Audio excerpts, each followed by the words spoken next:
Hello dear, Vijay's ಇಂಗ್ಲೀಷ್ಗೆ ನಿಮಗೆ ಮತ್ತೊಮ್ಮೆ ಸ್ವಾಗತ. ಹಿಂದಿನ ವಿಡಿಯೋಗಳಲ್ಲಿ ಕಾಂಪ್ಲೆಕ್ಸ್ ಸೆಂಟೆನ್ಸಸ್ ಮತ್ತು ಕಾಂಪೌಂಡ್ ಸೆಂಟೆನ್ಸಸ್ ಹೇಗಿರ್ತವೆ, ಕನ್ಜಂಕ್ಷನ್ಸ್ ಅಥವಾ ಲಿಂಕರ್ಗಳನ್ನು ಬಳಸಿ ಸೆಂಟೆನ್ಸಸ್ಗಳನ್ನು ಅಥವಾ ಕ್ಲಾಸಸ್ಗಳನ್ನು ಸೇರಿಸಿ ಹೇಗೆ ಒಂದು ವಾಕ್ಯವನ್ನು ಮಾಡ್ತೀವಿ ಅಂತಂದು ತೋರಿಸಿದ್ದೆ. ಈ ವಿಡಿಯೋದಲ್ಲಿ ಒಂದು ವಾಕ್ಯವನ್ನು ಇನ್ನೊಂದು ವಾಕ್ಯದ ರೂಪಕ್ಕೆ ಹೇಗೆ ತಗೊಂಡು ಹೋಗುವುದು, ಅಂದರೆ ಇಲ್ಲಿ ಸಿಂಪಲ್ ಸೆಂಟೆನ್ಸನ್ನು ಕಾಂಪ್ಲೆಕ್ಸ್ ಸೆಂಟೆನ್ಸ್ ಆಗಿ ಪರಿವರ್ತನೆ ಮಾಡೋದು ಹೇಗೆ ಅನ್ನೋದನ್ನು ತೋರಿಸ್ಕೊಟ್ಟಿದ್ದೀನಿ. ಇಲ್ಲಿ ವಾಕ್ಯಗಳ ರೂಪ ಬದಲಾಗುತ್ತೆ ಹೊರತು ಅರ್ಥದಲ್ಲಿ ಏನು ಬದಲಾವಣೆ ಆಗಲ್ಲ. ನೀವು ಆ ವಿಡಿಯೋಗಳನ್ನು ಆಲ್ರೆಡಿ ನೋಡಿದರೆ ಈಗ ನಾನು ಹೇಳೋದು ನಿಮಗೆ ತುಂಬ ಸುಲಭ ಆಗಿ ಅರ್ಥ ಆಗುತ್ತೆ. ನೋಡಿಲ್ಲ ಅಂದರೆ ನಂತರ ಖಂಡಿತ ನೋಡಿ. ಆದರೂ ಈಗ ಸಿಂಪಲ್ ಸೆಂಟೆನ್ಸ್ ಹೇಗಿರುತ್ತೆ, ಕಾಂಪ್ಲೆಕ್ಸ್ ಸೆಂಟೆನ್ಸ್ ಹೇಗಿರುತ್ತೆ ಅಂತ ಸ್ವಲ್ಪ ನಿಮಗೆ ಪರಿಚಯ ಮಾಡಿಕೊಟ್ಟು ನಂತರ ಮುಂದಕ್ಕೆ ಹೋಗೋಣ.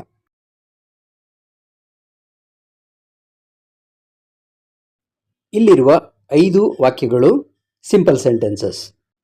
ದಿಸ್ ಡಾಕ್ಟರ್ ಅನ್ನೋದು ಸಬ್ಜೆಕ್ಟ್, ಟ್ರೀಟೆಡ್ ಮೀ ಅನ್ನೋದು ಪ್ರೆಡಿಕೇಟ್. ಈ ಪ್ರೆಡಿಕೇಟ್ ಪಾರ್ಟ್ನಲ್ಲಿ ಒಂದು ವರ್ಬ್ ಇರಬೇಕು, ಕ್ರಿಯಾಪದ ಇರಬೇಕು. ಈ ಶಬ್ದಗಳ ಜೋಡಣೆ ಮತ್ತು ಸಮೂಹ ಒಂದು ಸಂಪೂರ್ಣವಾದಂಥ ಮಾಹಿತಿಯನ್ನು ಕೊಡುತ್ತೆ.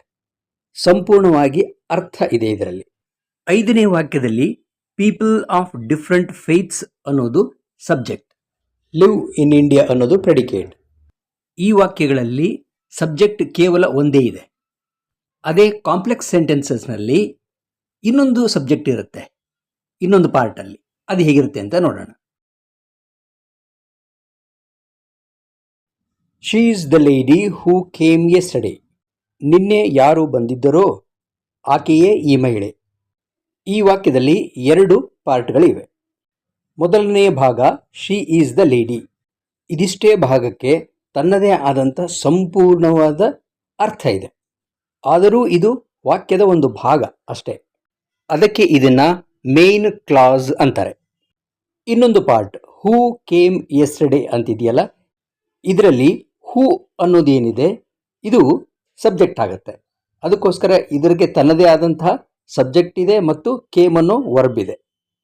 ಆದರೂ ಈ ಭಾಗಕ್ಕೆ ತನ್ನದೇ ಆದಂಥ ಸಂಪೂರ್ಣವಾದ ಅರ್ಥ ಇಲ್ಲ. ಇದು ಸಂಪೂರ್ಣ ಅರ್ಥ ಆಗಬೇಕು ಅಂದರೆ ಇದು ಡಿಪೆಂಡ್ ಆಗಿದೆ. ಯಾವುದ್ರ ಮೇಲೆ ಡಿಪೆಂಡ್ ಆಗಿದೆ?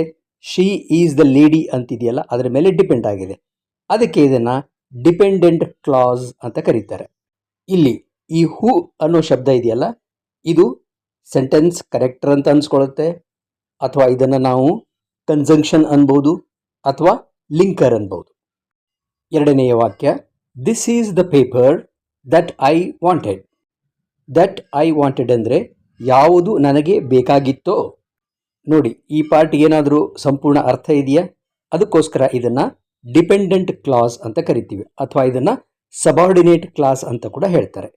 ಇಲ್ಲಿ ದಟ್ ಅನ್ನೋದು linker, this is the paper ಅನ್ನೋದು ಇಂಡಿಪೆಂಡೆಂಟ್ ಕ್ಲಾಸ್ ಅಥವಾ main clause.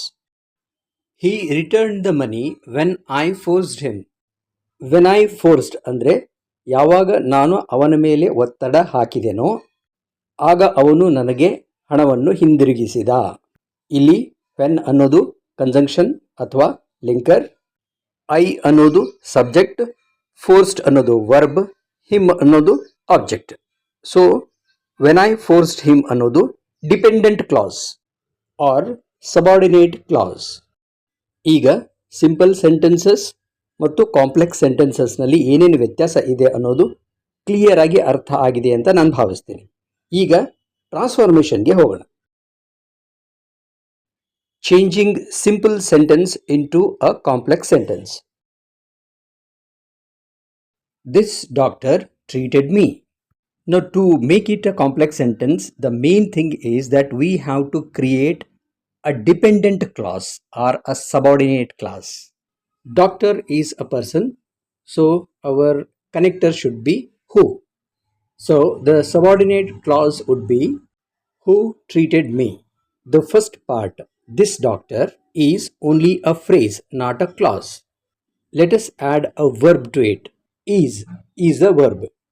And this is the doctor becomes an independent clause or a main clause. ಈಗ ಇದು ಸಂಪೂರ್ಣ ಸೆಂಟೆನ್ಸ್ ಆಯಿತು. ಇದರ ಅರ್ಥ ಯಾರು ನನಗೆ ಶುಶ್ರೂಷೆ ಮಾಡಿದ್ದನೋ ಆತನೇ ಈ ಡಾಕ್ಟರ್. ಎರಡನೆಯ ವಾಕ್ಯ, ಶಿವ ನೋಸ್ ಮೀ. ಶಿವನಿಗೆ ನಾನು ಗೊತ್ತು. ಇಷ್ಟೇ ಇದು. ಇಲ್ಲಿ ಮೀ ಅನ್ನೋದನ್ನು ಕ್ಲಾಸ್ ಆಗಿ ಮಾಡಿದರೆ ಹೂ ಐ ಆಮ್ ಆಗುತ್ತೆ. ಆಗ Shiva knows who I am ಅನ್ನೋದು ಕಾಂಪ್ಲೆಕ್ಸ್ ಸೆಂಟೆನ್ಸ್ ಆಗುತ್ತೆ. ನಾನು ಯಾರು ಎಂದು ಶಿವನಿಗೆ ಗೊತ್ತು. ಎರಡು ವಾಕ್ಯಗಳ ಮೀನಿಂಗ್ ಸೇಮ್ ಇದ್ರೂ ಹೇಳುವ ರೀತಿ ಬೇರೆ ಇದೆ. Kavya understood my statement. My statement ಅಂದರೆ ನನ್ನ ಹೇಳಿಕೆ. ನಾನು ಏನು ಹೇಳಿದೆನೋ ಅಂದರೆ ಸೇಮ್ ತಾನೆ. ಅದನ್ನೇ ಇಂಗ್ಲೀಷಲ್ಲಿ ವಾಟ್ ಐ ಸೆಡ್ ಅಂತ ಮಾಡ್ಬೋದಾ? ಕಾವ್ಯ ಅಂಡರ್ಸ್ಟುಡ್ ವಾಟ್ ಐ ಸೆಡ್, ಇದು ಕಾಂಪ್ಲೆಕ್ಸ್ ಸೆಂಟೆನ್ಸ್. ಹಿ ಸಾಲ್ವ್ಡ್ ಅ ಡಿಫಿಕಲ್ಟ್ ಪ್ರಾಬ್ಲಮ್. ಅವನು ಒಂದು ಕಠಿಣ ಸಮಸ್ಯೆಯನ್ನು ಬಗೆಹರಿಸಿದನು. ಇಲ್ಲಿ ಅ ಡಿಫಿಕಲ್ಟ್ ಪ್ರಾಬ್ಲಮ್ ಅನ್ನೋದನ್ನು ಕ್ಲಾಸ್ ಆಗಿ ಕನ್ವರ್ಟ್ ಮಾಡಬೇಕು. ಪ್ರಾಬ್ಲಮ್ ಅಂದಮೇಲೆ ನಾವು ಯಾವ ಪ್ರಾಬ್ಲಮ್, ಯಾವ ಅಂತ ಉಪಯೋಗ ಮಾಡ್ತೀವಲ್ಲ, ವಿಚ್ ಅನ್ನು ಉಪಯೋಗ ಮಾಡ್ಬೋದು. ವಿಚ್ ವಾಸ್ ಡಿಫಿಕಲ್ಟ್ ಅನ್ನೋದು ಕ್ಲಾಸ್ ಆಯಿತು. ಈಗ ಮೇನ್ ಕ್ಲಾಸ್ ಮಾಡೋಣ. He solved the problem. ಇಲ್ಲಿ ಅ ಪ್ರಾಬ್ಲಮ್ ಹೋಗಿ ದ ಪ್ರಾಬ್ಲಮ್ ಆಗುತ್ತೆ. ಇದನ್ನು ಚೆನ್ನಾಗಿ ಗಮನಿಸಿ. He solved the problem which was difficult. ಇದರ ಅರ್ಥ ಯಾವುದು ಕಠಿಣವಾಗಿತ್ತೋ ಆ ಸಮಸ್ಯೆಯನ್ನು ಅವನು ಬಗೆಹರಿಸಿದನು. They came before our arrival. ನಮ್ಮ ಬರುವಿಕೆಗೆ ಮುಂಚೆ ಅವರು ಬಂದರು. ನೌನ್ ಆಗಿರ್ತಕ್ಕಂಥ ಅರೈವಲ್ನ ವರ್ಬ್ ಮಾಡಬೇಕು. ಅರೈವ್ಡ್ ಆಗುತ್ತೆ. ಸೊ ಬಿಫೋರ್ ವಿ ಅರೈವ್ಡ್ ಅನ್ನೋದು ಡಿಪೆಂಡೆಂಟ್ ಕ್ಲಾಸ್ ಆಗುತ್ತೆ. ಆಗ full sentence they came before we arrived. ಮೇಲಿನ ಬಿಫೋರ್ ಪ್ರಿಪೊಸಿಷನ್ ಆಗಿತ್ತು, ಕೆಳಗಿನ ಬಿಫೋರ್ ಕಂಜಂಕ್ಷನ್ ಆಗಿದೆ. ಹಿ ಅಡ್ಮಿಟೆಡ್ ಹಿಸ್ ಗಿಲ್ಟ್. ಅವನು ತನ್ನ ಅಪರಾಧವನ್ನು ಒಪ್ಪಿಕೊಂಡ. ಇದನ್ನು ಬದಲಿಸಬೇಕು. ಒಂದು ಸಬ್ಜೆಕ್ಟ್ ಬೇಕು, ಒಂದು ವರ್ಬ್ ಬೇಕು. ಆಗ ಅದು ಹಿ ವಾಸ್ ಗಿಲ್ಟಿ ಅಂತ ಆಗುತ್ತೆ. Full sentence he admitted that he was guilty. That ಅನ್ನೋದು ಇಲ್ಲಿ ಲಿಂಕರ್.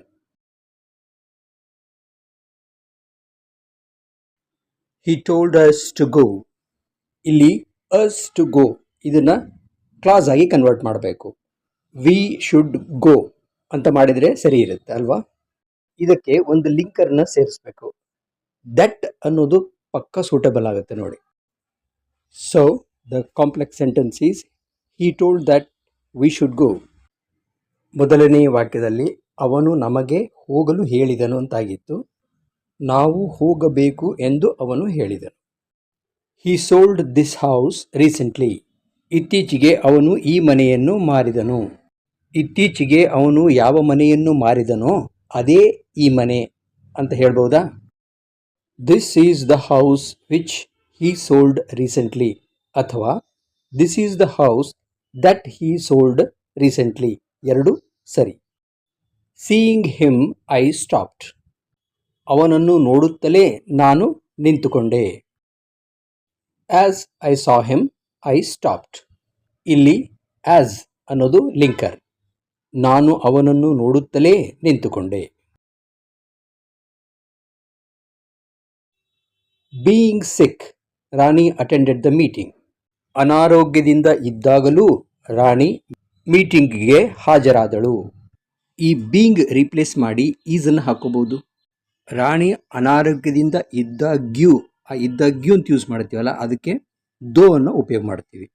ದೋ Rani was sick she attended the meeting. Give some advance before the deal. ಇಲ್ಲಿ ಬಿಫೋರ್ ಅನ್ನೋದು ಪ್ರಿಪೊಸಿಷನ್ ಆಗಿ ಉಪಯೋಗ ಆಗಿದೆ. ಈಗ ಮೊದಲು ನಮಗೆ ಒಂದು ಸಬ್ಜೆಕ್ಟ್ ಬೇಕು. ಡೀಲ್ ಆಗಿರೋದು ನಮ್ಮ ಮಧ್ಯ, ಅದಕ್ಕೆ ವಿ ನ ಉಪಯೋಗ ಮಾಡಬೇಕು. ನೆಕ್ಸ್ಟ್ ನಮಗೊಂದು ವರ್ಬ್ ಬೇಕು, ಮೇಕ್ ಅಂತ ತಗೊಳ್ಳೋಣ.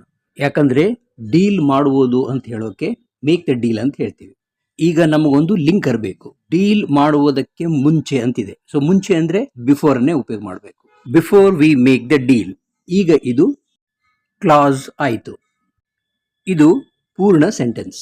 Give some advance before we make the deal. Arresting the criminal, the police took him to the court. ಇದರ ಅರ್ಥ ಅಪರಾಧಿಯನ್ನು ಬಂಧಿಸುತ್ತಲೇ ಪೊಲೀಸರು ಅವನನ್ನು ಕೋರ್ಟ್ಗೆ ಕರೆದೊಯ್ದರು. ಏನಾದರೂ ಮಾಡಿದ ಕೂಡಲೇ ಅಂತ ಅನ್ಬೇಕಾದಾಗ ಆ್ಯಸ್ ಸೂನ್ ಆ್ಯಸ್ ಅನ್ನು ಉಪಯೋಗ ಮಾಡ್ತೀವಿ. ಸೊ ಇದು ಲಿಂಕರ್.